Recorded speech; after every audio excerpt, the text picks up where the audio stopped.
हर्षा भोगले ने पाकिस्तान टीम की बॉलिंग को दुनिया की बेहतरीन बॉलिंग करार दे दिया है। सारा क्रेडिट पाकिस्तान को जाता है। बहुत कम टीमें 137 रन के हदफ के जवाब में ऐसा मुकाबला कर सकती हैं जैसा उन्होंने किया। मारूफ कमेंटेटर।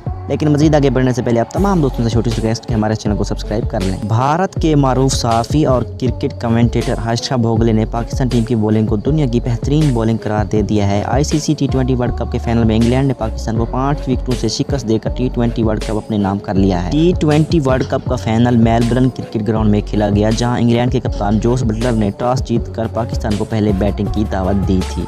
पाकिस्तान ने पहले खेलते हुए 20 ओवर में 8 विकेट पर 137 रन बनाए। जवाब में इंग्लैंड ने 138 का हदफ 19 ओवर में 5 विकेट पर पूरा कर लिया था। कम स्कोर के बावजूद पाकिस्तानी बॉलर मैच आखिरी ओवर तक ले गए, जिस पर भारतीय क्रिकेट कमेंटेटर हर्षा भोगले ने कौमी टीम की बॉलिंग की तारीफ करते हुए कहा कि सारा क्रेडिट पाकिस्तान को जाता है। बहुत कम टीमें होती हैं जो कि 137 रन के हदफ के जवाब में ऐसा मुकाबला कर सकती हैं। तो दोस्तों, अगर आप एक क्रिकेट लवर हैं तो हमारे चैनल को सब्सक्राइब जरूर कीजिएगा।